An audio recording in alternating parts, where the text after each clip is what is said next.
tolerate LGBTQ. So I think it's even a chance for him or her to suffer a bit. For him, for her.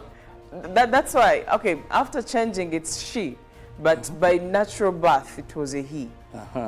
Now, the drama is with African prisons.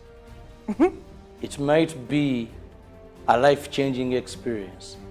For the man. For the man. 6 months in prison for the man, for the woman. Whatever the case is, the inmates, I'm telling you, she's going to go through a very trying moment. The 6 months are really going to be long. Yeah, very trying moment, because you won't explain to them why you're a woman born a man. Wow. And then after the break, we return with our newsreel. This time around, we shall be talking vaccines in the country. A bigger concern, by the way. But before that, we have our inspirational of Africa. It rains very heavily, then after a few hours, the sun is up and shining. Well, we're blessed to be in this wonderful country, gifted by nature. Now, this morning, I want to be handling yet another important topic, and that is we are going to be looking at procurement and disposal of public assets. Now, there, automatically, we are handling issues regarding PPDA. And on set, I have the Executive Director, Public Procurement and Disposal of Public Assets, Benson Tuliame, with me this morning. You're most welcome, sir. Thank you, Robert, and good morning, viewers. It is always a pleasure having you, because there is so much that people need to know regarding the mandate and what you exactly do most of the times, from the local people, local content. Yes. Most of the time is also a very big challenge. But I'm happy that we have you, and we'll be diving into this. But to begin with, when we talk about PPDA, what is your mandate? Thank you, Robert. And I'm delighted to be here for this show. As you introduced, yes, PPDA, Public Procurement and Disposal of Public Assets Authority, was established by an Act of Parliament in 2003, specifically to oversee the public procurement and disposal system and processes in this country. When the public procurement reforms were started in the late 1990s, they transited into an Act of Parliament in 2003, and specifically procurement was decentralized, implying that government entities, both central government entities and local government entities, were given a mandate to conduct the procurement process, all through from procurement planning to calling for bids, to evaluating it, to receiving the bids, evaluate them, contracting, execute the contract, implement the contract, pay the contract, and close the contract. So the whole process of the procurement cycle is handled by the procuring and disposing entities, who are government MDAs and the local government agencies. So the authority, PPDA, was established as a regulator now to ensure that these processes, the whole process, is conducted in a manner that depicts transparency, a competitiveness, non-discrimination, fairness, and also delivers value for money to the citizens of this country. So essentially, our mandate will first of all, we ensure that there is that fair handling of the procurement process, but also, secondly, build the capacity of these procuring and disposing entities, but also providers, contractors, suppliers also, to understand that these processes, what laws and what documentation, what govern the procurement process, but also monitor compliance, ensure that these processes are done in that manner. So we have a mandate to monitor compliance by the procuring and disposing entities. But also if there are conflicting laws in the country, we ensure there is harmonization of procurement legal framework. At one time, there were community purchases under, for example, NADS, or if there are other agencies which have conflicting laws, we ensure that they are harmonized with the Public Procurement and Disposal of Assets Act of 2003. So essentially, that's why we are established, and we exist in Kampala. We have regional offices in Mbarara, Gulu, and Mbale to bring those services closer to those procuring entities and also providers that operate in those regions. Now, electronic media or TV's instant communication, there is a keyword here, public assets. Yes. Now, after giving us your mandate, just throw more light for our viewer, because it's one of the keywords that we're going to be using throughout the show. When you talk about public assets, procurement of public assets, disposal of public assets, what are these assets? What entails to say that this is a public procurement? Public procurement, first of all, must use government resources. If it is government buying? If it is government buying, okay, they must be getting money that is public money, either from the consolidated fund or when you are given a mandate to generate revenue, and the Minister of Finance or Accountant General's Office gives you that mandate to use that generated revenue at source. And you will have examples like NSSF, they generate revenue, Uganda Civil Aviation Authority, they generate revenue, and they were given mandate to use it at source. Still, that resource, that financial resource generated, is when you use it, then it must go through public procurement. And so you have to be governed by the PPD Act. And essentially, what is government buying? Government buys works, if you are procuring works, like road works, buildings, bridges, irrigation systems. Those are works. But also, if you are buying goods or supplies, you are buying medicine, you are buying vehicles, you are buying agricultural inputs, you are buying machinery, and you are government. You are government. And in this case, the government, we are talking about central government, parastatals, commissions, public universities, referral hospitals, local government in terms of districts, in terms of municipalities, in terms of cities. All those must follow the PPD Act. And in addition to the supplies, you may also be buying consultant services. You are procuring a consultant to do designs and supervision of roads, for example, buildings, or a consultant to conduct a procurement audit, or like even Auditor General's Office, they have individual consultants or firms who conduct audits on behalf of government, or to do a study, feasibility study. You are going to pay this consultant using government resources. Then it becomes a government, a procurement. It has to follow the government established statutory instrument, which is PPD Act. If you are buying non-consultant services, so we are looking at 4 areas: works, supplies, consultant services, and non-consultant services. Non-consultant services would include like cleaning services. We have, even UBC, I believe, has a contracted cleaner who cleans these offices. Yes. Or security services. If we have a security firm guarding your premises, that is a procurement. Or catering services, if someone is providing food for government institutions. So, all of these then must follow the rule. But if you buy a good, if you buy a good, or if you construct a building like this one, then it becomes a public asset. Yes. And if you construct a road, it becomes a public asset. But in terms of disposals, we are mainly looking at physical existing assets. Of course, you can't dispose a road.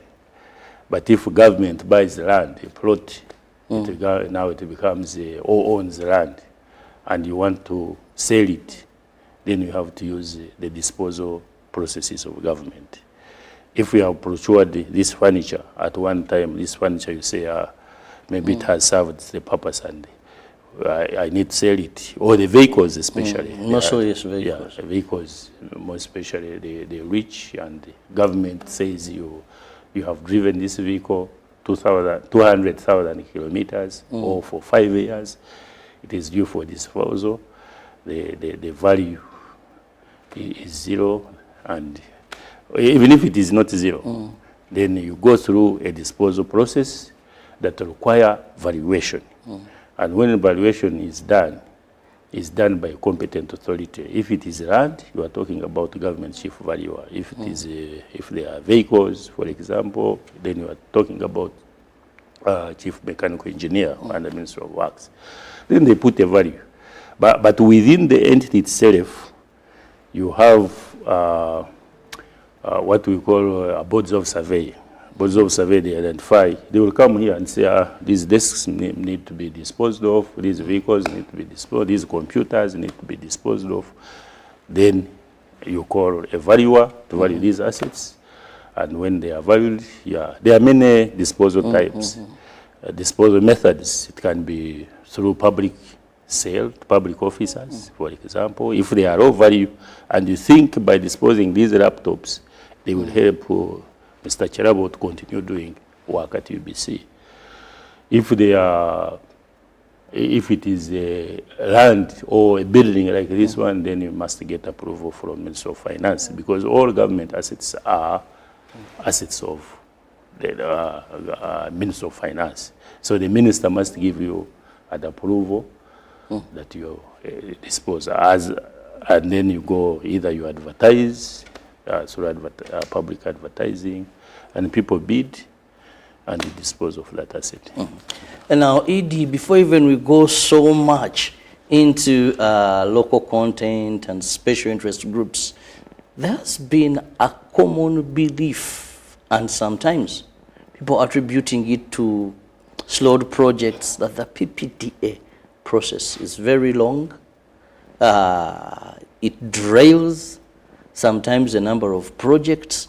And since I have you, I'm so eager to hear this from you, because I think also I've ever heard it from the big man saying that this PPDA process, you know, things that should have been done, you want to purchase something needed very urgently, then there's a whole process. And sometimes maybe this may not be healthy for development. That has been handled. In 2017, there was a Chankwan's declaration that all statutory instruments of government that hinder service delivery should be touched, should be reviewed, should be amended. And the process of amending the PPD Act, remember I said the Act was 2003. Yes. The process started for purposes of ensuring transparent, ensuring efficiency, what you are talking about. Because, rightly say, public procurement on its own is not useful if it is hindering service delivery, if it is not used as a vehicle to deliver service to the public. So the law was amended in 2021 and essentially removing the long time lead times. We are talking about statutory lead times. You have to advertise. You are talking about competition. You advertise. How long should people respond? So those days have been reduced. For example, under national competitive bidding, they were 22 days. They were used 15. But also, there are areas like you must publish a notice of best evaluated bidder, because there could be people who are aggrieved. So if you just go and sign, and maybe someone who was unfairly treated in the process, and you have not given some time for, if there is a complaint, to raise it, then, but they also reduced. So generally, the bidding process has been, I mean, the whole process from bidding to contract has been seriously reduced. But more important also is that amendment allowed electronic handling of the process, meaning that you don't need to fly from China to come to pick a bidding document in Kampala, and then go back and maybe or sit and prepare. Now you can access the bidding process, bidding document online. You can even access the bidding opportunity. If Ministry of Education wants to buy, say, furniture, you can easily access that advert online if you are registered on electronic government procurement system, which is which we put after that amendment. So you can, we have digitalized the process. Even the evaluation, actually the biggest delay used to be at evaluation, because evaluation is handled by human beings at entity level. And the issue was, you assemble the team, they must be available to evaluate. Yes. If one of them is not available, maybe he has traveled, or he is in the field, or is busy trying to finish another core activity, then it is not done. But now, if you can access in your bedroom, in your sitting room, at home, and you start evaluating online. So we believe, and actually the biggest delay was at evaluation. You open bids like today, it takes 6 months before you complete the evaluation process. And I wouldn't put the delays then again on the law, on the PPD Act, but at times, most times, administrative inefficiencies. But we believe now, you sit, you can even be in your car, traveling from here to Kujiri, and you are doing work online, because then evaluation? Even evaluation, because you have these documents on your computer. So you can do the evaluation, then eventually, if you are 5 evaluators, the system combines the evaluation report, and it is accomplished. But again, the amendment gave powers to the authority to, and identified clearly the offenses and penalties. If you delay a process, what does the law say? And I will give you an example, just a simple example. When evaluation is completed, for example, it is taken to the contracts committee. The contracts committee is an organ established by law to award the best evaluated bidder. Now, they are given a maximum of 10 days to have made that decision. If a report is submitted and you exceed 10 days, it is an offense. And this offense, if prosecuted, you can be imprisoned for between a maximum of 3 years, or pay a fine between 5 million, 20 million, or both. So this is the test to a regulator like PPDA now, to ensure that these provisions in terms of timelines are adhered to, and if they are breached, then we have this instrument of the law to take action. And I want to also tell you, Mr. Charabo, that the DPP, Lady Justice Jane, has given us also prosecution powers. I have a legal chamber which is undergoing training, starting actually February this year, which is undergoing training. We have applied to the Inspector General of Police to give us CID attached to our team, so that we can even start prosecuting those who are breaching the law. I believe the ultimate beneficiaries will be the citizens of this country, because what they want is service.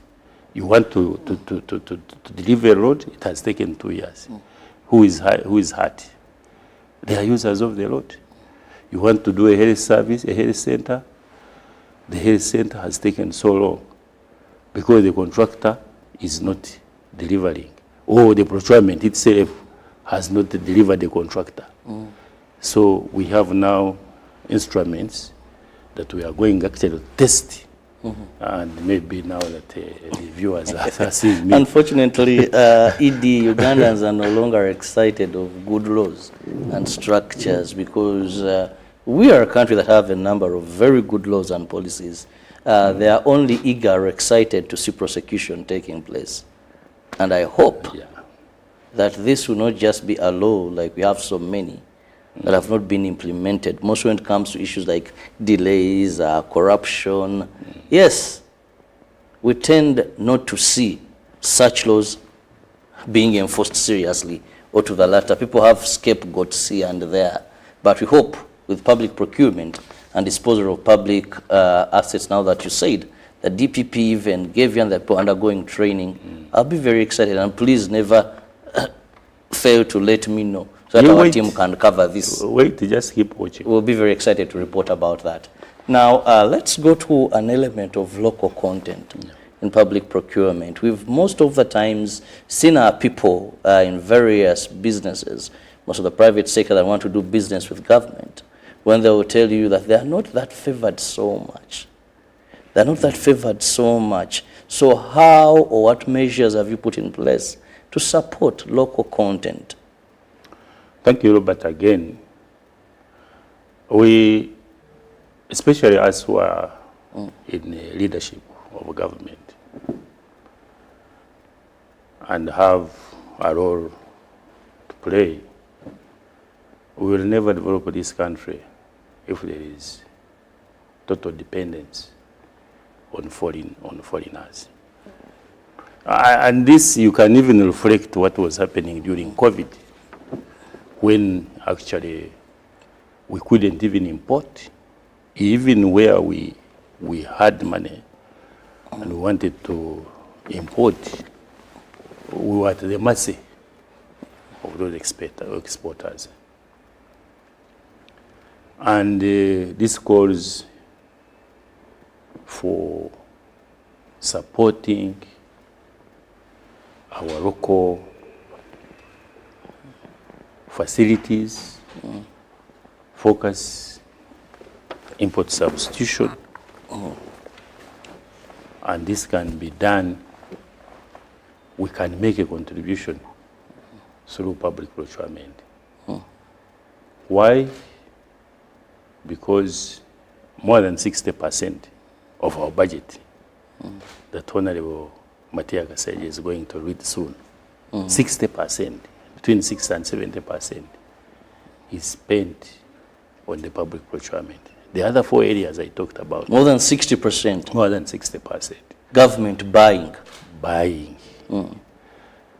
So if you are remove the debt repayment and you have said about 20, if you remain with 30 trillion, for example, if you remove the debt repayment of about 20 trillion and you remain with 30, 60% of that is about 18 trillion.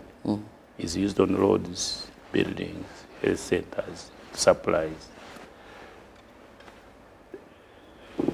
So if you are going to spend currently, actually before our interventions, almost 80% of that budget was going to foreigners. They may get very few contracts, but I'm talking about a road of maybe 400 billion if it is given to a foreign contractor. A building of 100 billion. They may get few of those, but in terms of the budget, it used to be more than 70%. Because when we started intervening in terms of supporting, that number used, the value reduced to 58%, from above 70 to 58%.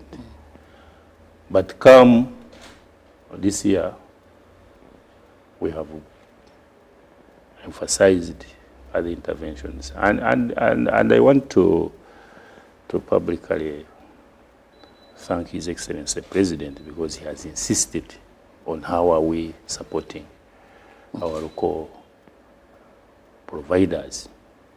So in that response, it was also put under the amendment of 2021. It was captured properly. It was captured that there must be affirmative provisions of supporting the local content. Let me use it, the local content. Yes. Yeah. Now, this way I'm eager to know, when you talk about it was put in the law, calling for affirmative action, the question is, what are those measures that a local service provider may understand that at least here, either there is ring fencing, that this is for us, you know, because sometimes opportunities are there, but they are not aware of them. And what goes ahead is priority is given to foreigners. Priority is given to foreigners. When you go to the road sector executive director, sometimes we get to ask ourselves, don't we have the technical, don't we have the expertise? Is it lack of machinery, you know? You ask them, how many of the road contracts are you taking, you know? So please throw more light to those specific tailor-made packages for local content. Now, first of all, let me first correct the impression that there is a favoritism to the foreigners. When a competitive procurement is advertised, it doesn't actually discriminate against anybody. When it is open, could be open competitive, open international competitive bidding. And we are talking about this, the high value. And when it does not discriminate, means even Ugandans can participate, even in the joint ventures. I've seen Ugandans winning contracts under joint ventures, especially when they are lacking capacity. But most times, I agree with you that the foreigners overcompete our local providers. What that means is that then a lot of money is even expatriated to foreign countries. And even, just to supplement a little, that even some of what we think are local contractors, I'm told this, and recently I saw the Kasita Issa Sechi to their spokesperson, saying even you have a problem that some of these companies that are portrayed as Ugandan companies, actually there is a Chinese, there is an Asian somewhere behind them. They're just fronting either puppet or so who are saying you need to investigate deeper. I don't know if this has come to your attention, Director. I'll talk about that when we talk about subcontracting. But let me first answer your initial question. So how then, what interventions have government come up with in terms of ensuring that the local content or the local Ugandans and local providers are ring fenced, some contracts are ring fenced to them.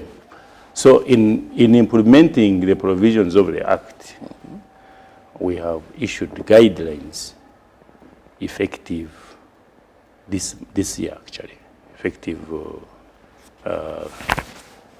February this year,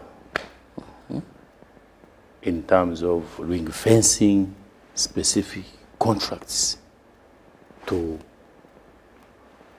our local providers. And I'll quickly summarize. In terms of thresholds, value,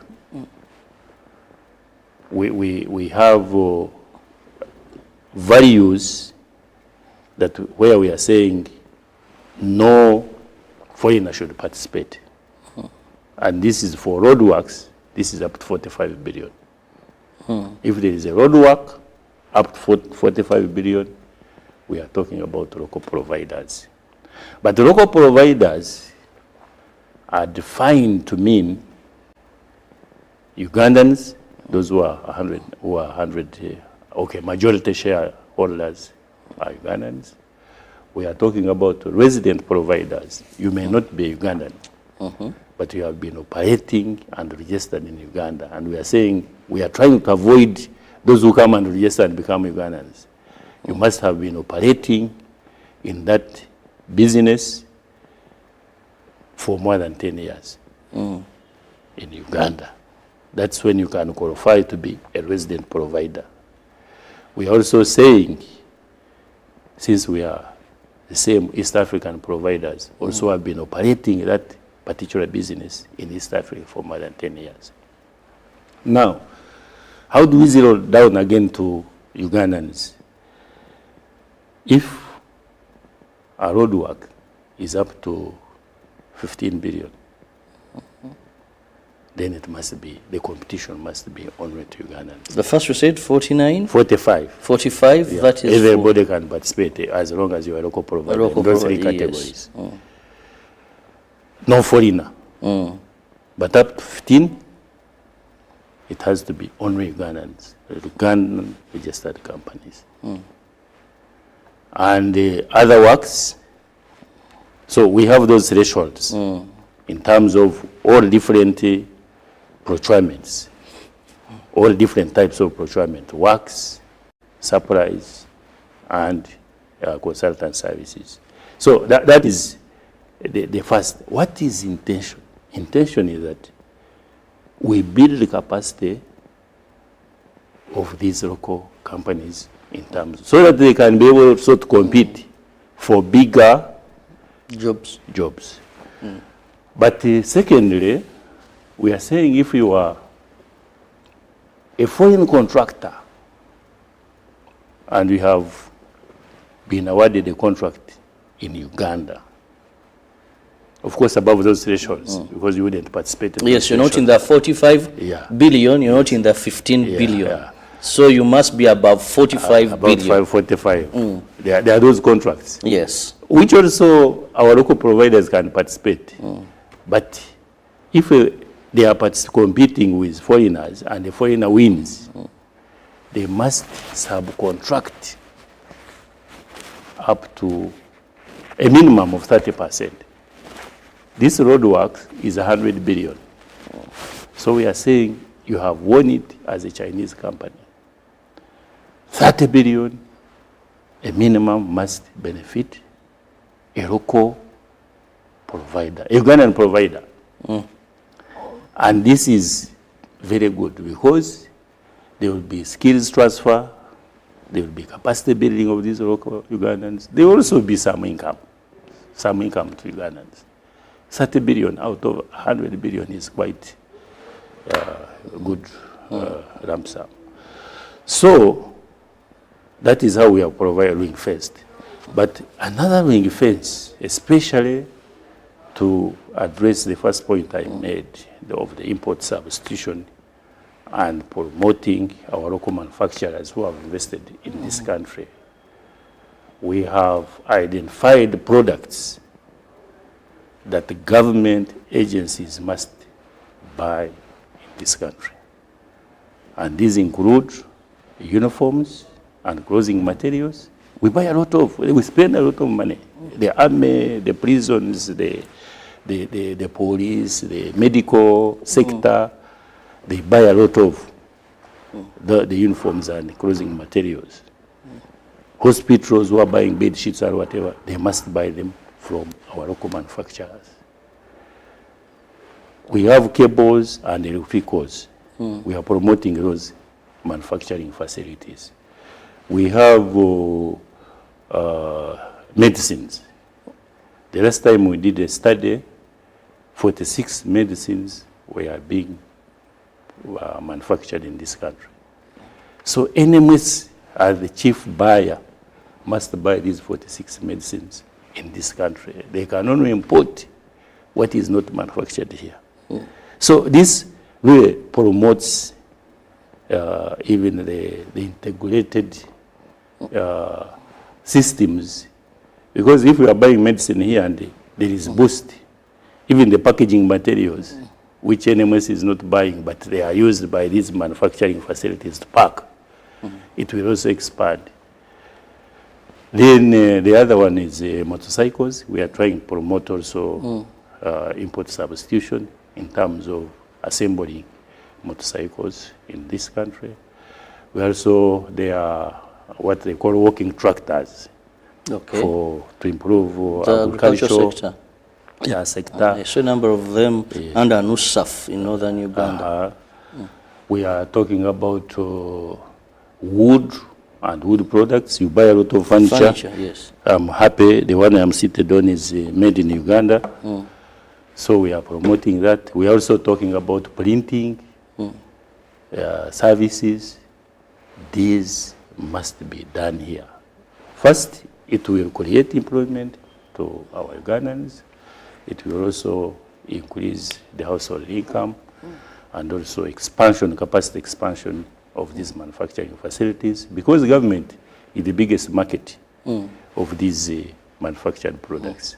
And we believe with these government positive policies and legal instruments that we have put in place, even more investors will be attracted to come and invest in these areas so that our economy expands.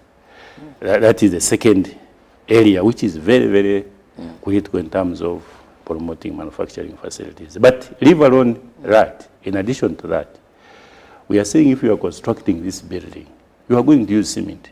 And we have actually contracted Benson Toramie as a contractor. All inputs that this contract is going to use in this building must be bought in this country. Unless the input is not manufactured here. You are going to use iron bars, you must buy them from here. Cement here, tiles here, toiletries here, electrical here. Because the challenge before was that, no, I am a contractor. I have bidded based on competitive process. But in the bidding document, now it is mandatory for entities to say source of material. There is a form, source of material. Then everybody must source these materials manufactured here and manufactured in Uganda. So the competition is based on the local prices. You heard when, for example, some of these dams were being constructed that they were importing even cement. Yes. They were even importing iron bars. But there is an exception. If what you are using in this project are not manufactured here, then you must demonstrate that actually these iron bars are not here, and prove that you can then go out and import them, because it is an exceptional circumstance. And our call, especially to our local providers and manufacturers, is to keep alert so that we monitor together. The regulator may not be everywhere. Yes. But if you know there is a project and they have imported these things, then you come, you raise the whistle, and we intervene as a regulator. The other important element in this endeavor is to support our graduates, especially the engineers.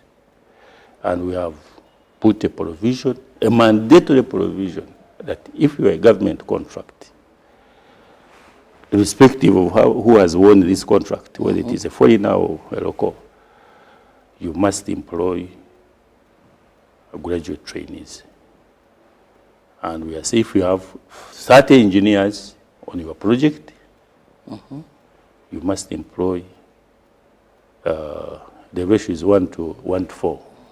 Those will be 7. You must employ 7 graduate trainees so that they work with your experienced engineers, electrical, mechanical, civil, and after maybe the project, these will be our engineers eventually. They can even form into a company or into a farm, and then we start developing capacity in our area with that experience, because we believe training alone at university may not be enough, but when they have these attachments to the ongoing government projects, we have built and trained our Ugandans take over from foreign engineers. I believe this will improve and grow the national economy and also increase the household incomes and also increase employment to our Ugandans. Well, very interesting initiatives by PPDA, I must say, because when you look at that curve of 45 billion, if a contract is below 45 billion, the categories, the 4 you mentioned, that means it is better giving you opportunity. They are thinking about you. Then when you go to the 15 billion, strictly Ugandans, then that means that is also very, very good if people can take advantage of this and they are aware of these contracts. Now, when it comes to ring-fencing certain things that must be bought, that must be purchased from here by institutions, also that is a very interesting and, of course, something we see that will greatly promote local content. Now, Dr. Time seems to be flying, but also another area of interest to me is special interest groups. Now, this could be broad, but I shall find out summarizing them, because we are looking at ensuring that no one is left behind in these transparent processes of government being able to procure or dispose of. Yes. We are looking also at, and also this was actually put in the Act, how should we support with affirmative approaches to special interest groups. And the special interest groups, we are talking about youth, women, and persons with disabilities. And, you know, it is also a big segment of our society. If you are going to look at this group, especially the youth, and the challenges that we are facing with the youth, especially unemployment challenge, we are saying legally now, starting 22nd March of 2024. And I believe this will also be a big pronouncement in the coming budget, that any government entity, that procurement budget that you have, 15% of that budget should benefit this group.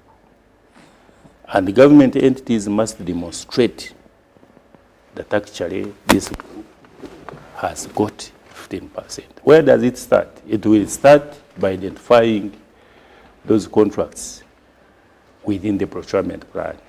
A procurement plan is also a mandatory requirement by all government agencies, every financial year, to have a procurement plan. What are you going to procure this year? And that plan is submitted to PPD and Minister of Finance. So for us, we'll review what have you put aside ring-fenced for this group. And what is the, if your budget is a billion, is what is the ring-fenced? 150 million. If it is not, then we come for you. But more important, again, in addition to that, or within that, we are saying, and it is also illegal, now it is illegal, a legal requirement, that all small contracts, you are buying stationery, 5 million. Don't allow Mr. Charabo to participate. This should be for this. Because for you are not a youth, and you are not a woman, you are not even disabled. So it must be for this. So we are, the threshold for local government entities is 10 million. Any procurement, whether it is road clearing, events management, stationery, laptop, one laptop, vehicle repairs, not exceeding 10 million, the competition must be within this group. And for central government agencies, including parastatals and statutory bodies, 30 million.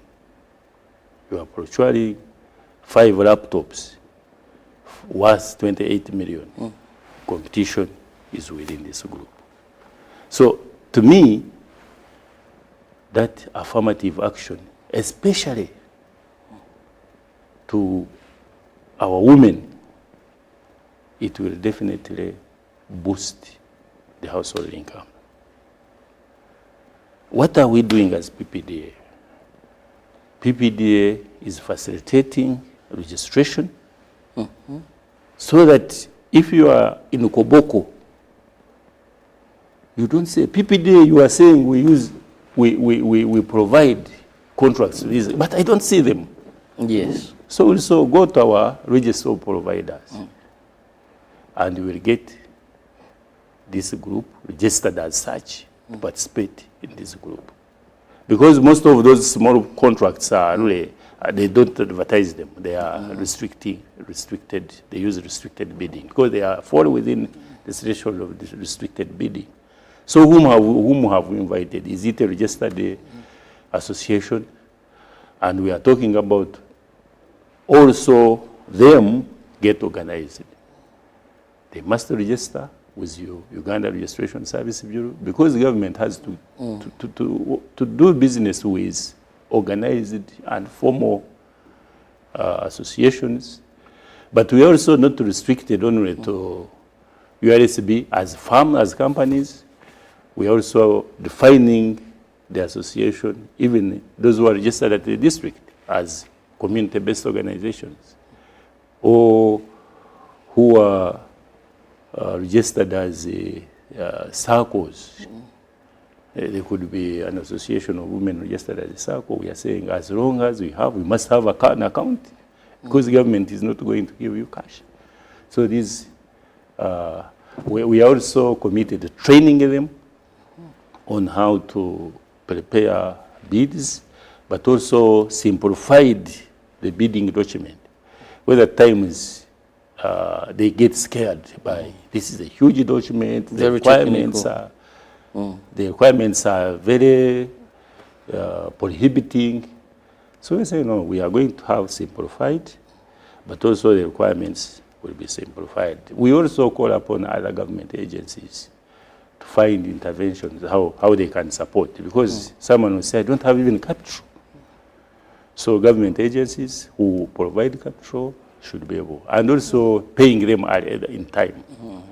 Because someone will supply stationery worth 5 million, maybe even he borrowed that money, she borrowed that money, and then it becomes a challenge. But we working together, these things will work together with our ministers, our Ministry of Finance, and we are committed to ensure that there is change.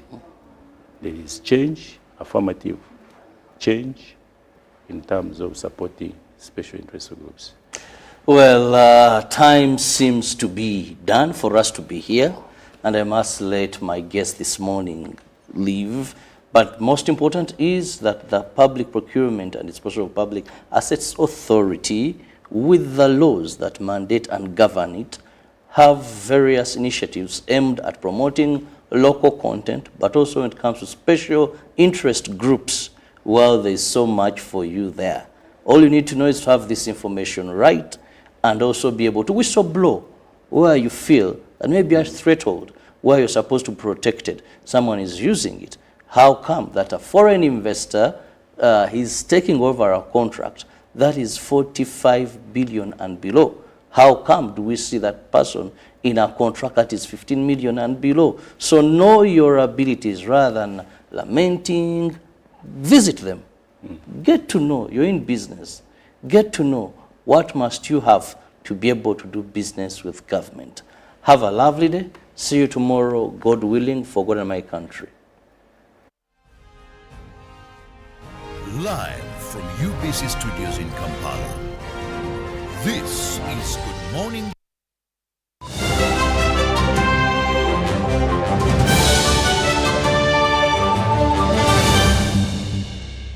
Was brought to you by just take a polite loan of 200k to stock my shop. The signs and symptoms of success. The bank commander, not the bank teller. Why hassle for a loan when you've got MTN Momo? We're sorting it. Use the Momo app or dial *165*5# for all quick loans. Choose from the different loan options from our partners and get one that works for you. Together, we're unstoppable. Nyati Motion Pictures brings you Tuko Pamoja, a documentary film about our unity as Ugandans and Africans. Bunyoro would have simply created an East African community that we are looking for today. The rulers of Bunyoro are actually Luos. We people who live across the Nile, we are so related from our myth or from just the Nile. We are the same people and genetically we are even the same people. We are similar people. We are one. Pamoja, we are one. Use that word, pamoja. Premiering every week from 3rd February to June 2024 at the National Theatre and Indere Center. Daily screenings are from 4th February to June 2024 at Ham's Cinemax and the National Theatre. To get a ticket, call 0778 787 660. Tuko Pamoja? Once upon a time, there lived identical twins who gave birth to beautiful princes and princesses. Their mothers gave their babies' bodies a lot of care by applying on their skin with baby Junior jelly. So dried their chariots and everyone would admire their glowing skin. Fun fact, baby Junior prevents diaper rash, dry and sensitive skin. Moms all over Africa love baby Junior jelly. Baby Junior the skin. No more worries anymore. Boo, boo, boo, boo, boo. Baby Junior. Baby Junior. Juko. Yo. What you go? Check the shopping, man. What's your secret? Uganda, haven't you heard of the parish development model PDM? Yes, I did, but I thought it was just a talk. No, Sebatia. It is real. I and a few friends together formed a circle, accessed money from the PDM, invested in a poultry project, and now things are moving. Juko. I thought I was one of your friends. You are. But you left me behind. I didn't leave you in poverty. What you do, just visit your LC2 chairperson and your parish chief and start the process of economic transformation. Just like that. The parish development model is an initiative from the government of Uganda through the Ministry of Local Government designed to transform all lives of Ugandans for the better. PDM, my parish, my development, my life. UBC is the national public broadcaster. We educate, inform, entertain, and inspire our audiences. You can watch us on free-to-air channel 001, DSTV channel 282, GoTV channel 371, Star Times channel 201, Zuku TV channel 20, and Azam TV channel 350. Even when your subscription expires, you can still watch UBC for free on your pay TV platforms.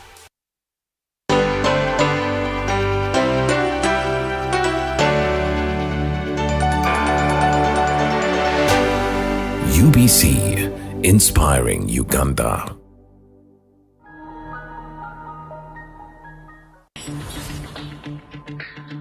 Hi, I'm Rick Sanchez, and I'm here to plead with you, whatever you do, do not watch my new show. Seriously, why watch something that's so different? Why listen to opinions that you won't get anywhere else? Look, if it pleases you to have the State Department, the CIA, weapons makers, multi-billion-dollar corporations choose your facts for you, go ahead. Why change? And whatever you do, don't watch my show. Stay mainstream, because I'm probably going to make you uncomfortable. My show is called Direct Impact.